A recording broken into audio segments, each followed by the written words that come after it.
자, 여러분 얼마 있으면 이제 9월 모의고사가 실시됩니다.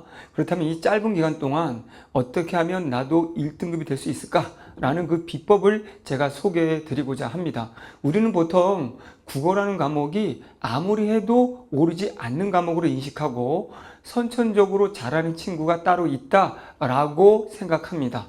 잘못된 것이죠. 왜 그러냐면 여러분들이 방법을 잘못 익혔기 때문에 점수가 안 오르는 것 뿐이지 원래부터 잘한 친구들은 없습니다. 그러면 오늘 제가 올바른 그 방법들을 알려드릴 테니까 잘 들어보시고 남은 기간이라도 이 방법대로 한다면 충분히 여러분도 1등급의 주인공이 될 수 있을 겁니다. 자, 그러면 그 비법들이 뭔지 한번 보도록 하겠습니다. 첫 번째 중요한 건 우리가 저번에 6월 평가원 모의고사를 보고 났을 때 아하, 문학이라는 건 이렇게 융합이 되어 나오는 거구나. 비문학, 인문지문, 가나가 결합되고 과학기술 지문이 결합되고 경제지문은 법지문과 결합되어 이렇게 출제되는구나 라는 6월 평가원의 출제 방식, 그리고 그 제시문들의 융합 방식, 지문, 서술, 구조 방식을 익히면 됩니다. 또한 그동안의 기출문제들을 보면 6월과 크게 다르지 않게 근원적으로 문학 출제하는 원리,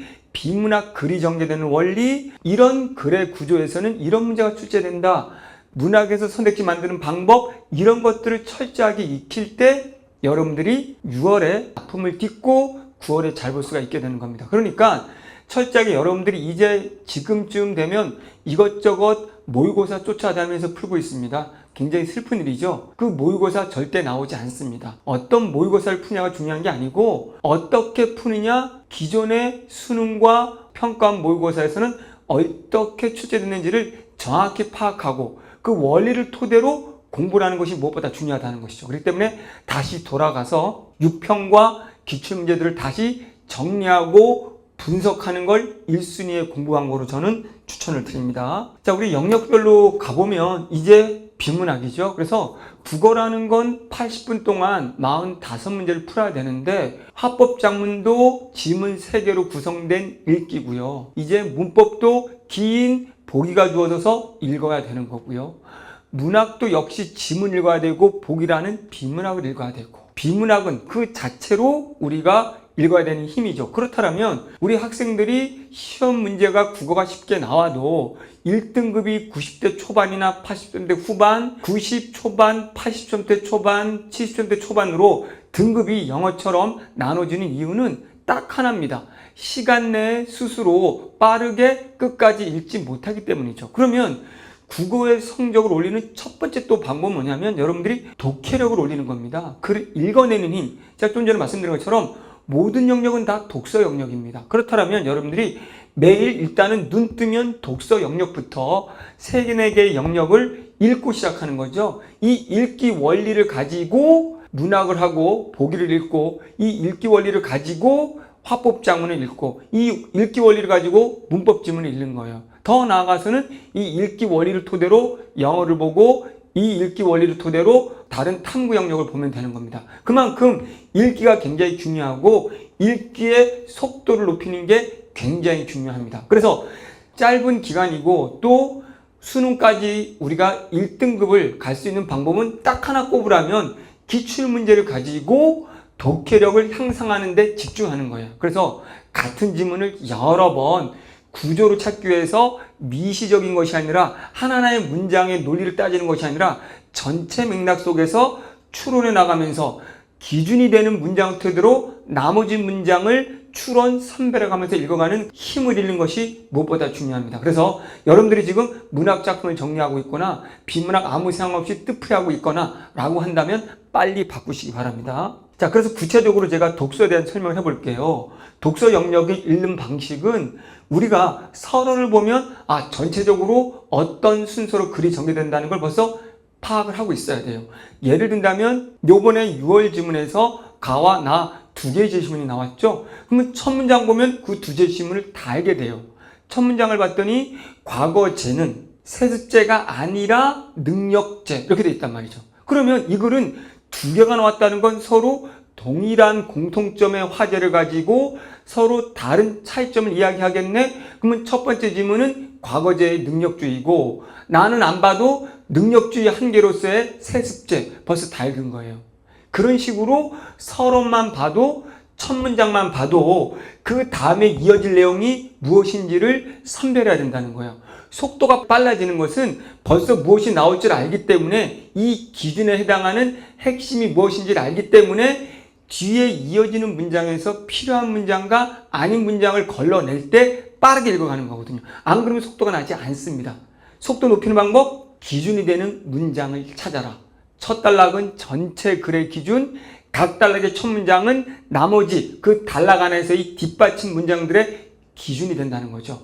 그거를 연습을 해야 된다는 거죠. 기출문제를 가지고. 그래서 여기 나오는 것처럼 전체 지문 보는 힘을 키워야 되는 거예요. 한 지문을 제가 자꾸 여러 번 보라는 게 처음엔 여러분은 문장에 매달리게 되거든요. 그러면 그 문장에 매달리지 말고 전체 기준이 되는 문장을 찾아서 그거와 연관되는 문장을 보는 게 거시적으로 읽는 겁니다. 그런데 대부분 학생들은 한 문장 한 문장 뜻풀이에 매달리고 한 문장 한 문장 뜻풀이 해주는 선생님 수업이 좋다라고 매달리죠. 여러분은 스스로 읽을 수 있는 힘이 줄어들고 시간 내에 읽을 수 있는 힘이 사라지는 겁니다. 그렇기 때문에 남은 기간이라도 하나하나의 문장에 문장 독해에 매달리지 않도록 하시기 바라고요. 그래서 문제를 풀 때도 독서 영역은 문제풀이보다는 지문이에요. 혹여 제 강의를 무료 강의들, OT 강의들 보면 경제든 과학이든 최근에 오답률 1위 문제는 거의 문제, 보기를 보지 않고 지문 독해로 다 풀어냅니다. 왜냐하면 비문학에서 지문을 주어진다는 것은 지문이 핵심이라는 거예요. 보기에 무엇이 나오든 이것은 이 지문 안에 범위 속에 있는 거기 때문에 문제에 너무 매달리지 말고 기준이 80%, 여기 20%의 비중을 둬서 문제풀이 할 때도 풀고 나서 지문을 여러 번 보는 연습. 그리고 독해에 나갈 때 하나 더 추천한다면 과학기술 경제가 있다면요. 서론에 이게 나왔으니까 핵심이 뭐야? 라는 구조를 그리십시오. 그럼 그 다음에 나올 내용들은 그 구조에 호응되면서 전개되기 때문에 벌써 미리 예측하는 거에 구조 정리하면서 읽는 게 굉장히 도움이 되거든요. 나중에 다 읽고 나서 머리에 기억도 남고 동시에 우리가 요약하면서 읽는다는 것은 다음에 뭐가 나올지 논리적 대충적으로 예측을 가능하게 하거든요. 그래서 반드시 다 읽고 나서 정리가 아니라 읽어가면서 구조적 정리를 꼭 하시기 바랍니다. 자, 문학 같은 경우를 보세요. 문학 아직도 EBS 정리하고 뜻풀이하고 있다면 한참 잘못된 거예요. 여러분들이 아무리 EBS 정리하고 작품 정리를 하더라도 전체적인 맥락 속의 것은 비슷하더라도 세부적인 작품들은 다 달라지거든요. 똑같습니다. 문학도 결국은 어떤 작품이 나오든 보기가 주어지죠. 그럼 보기를 잘 보시고 보기에 주어진 글을 비문학처럼 논리 구조화하는 거예요. 봤을 때 이 문장에 보기가 두 가지를 얘기하네. 어떠한 소시민들의 이야기인데 이 소시민들의 아픔이 있다는 이야기가 있고 이 소시민들이 연대해서 저항한다는 이야기가 있구나. 그러면 그걸 구조화하는 거예요. 그러면 이 보기를 더 자세히 풀어준 게 1, 2, 3, 4, 5번이에요. 그러면 소시민 중에서도 누구지? 보기 봤더니 농민이네. 그건 농민들이 왜 괴로워하는 거지? 빚이 많고 가난하기 때문이네. 어떤 방식으로 연대하지? 이게 선택지에서 보기 내용을 자세히 다 풀어준 거죠. 비문학 논리하고 똑같죠. 첫 문장이 말했다면 나머지 문장 그걸 풀어주는 방식이죠.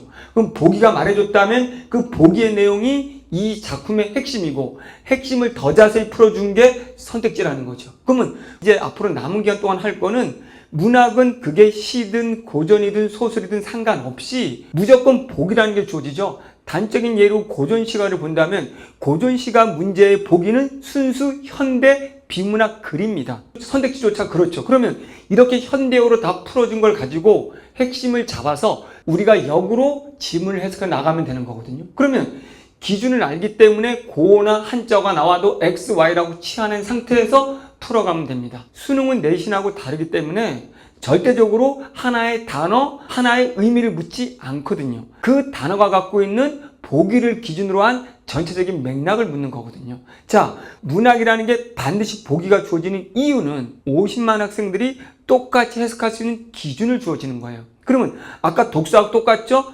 독서 첫 단락, 첫 문장을 기준으로 파악한다면 내가 문과생일지라도 과학기술 지식이 없어도 풀 수 있다는 거예요. 이과생들은 경제 지문이 나오더라도 경제 지식 전혀 없어도 기준으로 읽어갈 수 있다는 거예요. 그럼 문학 작품 뭐가 나와도 처음 보는 작품이어도 보기를 통해서 기준을 통해서 선택지와 융합을 통해서 여러분이 스스로 해석해 나갈 수 있다는 거예요. 그럴 때 문학을 15분 안에 끝낼 수 있는 거예요. 자, 그러면 역시 또 똑같이 마찬가지로 보기랑 선택지를 통해서 바로 정답이 나오는 케이스가 거의 90%고요. 그런 다음에 이거를 토대로 공부 혼자 할 때는 지문으로 가서 그 안에서만 해석하는 연습, 객관적이고 논리적으로 해석하는 연습을 꼭 해보셔야 됩니다. 소설이라고 줄거리 암기하고 있거나 고전시가 뜻풀이 이제 이런 거 하지 마십시오. 그런 다음에 연습을 하더라도 문학하면 여러분이 더더욱 EBS를 보려고 하는데 그렇게 하지 마시고 기출문제 중심으로 접근한다면 훨씬 도움이 될 겁니다. 네 번째, 우리 화법 작문을 볼게요. 우리 화법 작문도 여러분들은 뭡니까?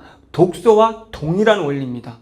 그렇기 때문에 이게 앞에 무엇에 대해서 갑과 을이 논쟁을 한다면 논쟁할 대상, 범위를 주어지네요. 근데 갑한테 발언을 하라고 했더니 갑이 환경 문제는 주관적인 문제다, 개인적인 문제다고 말하네요. 그럼 안 봐도 을은 사회적인 문제다, 집단적인 문제라고 얘기할 거라는 거죠.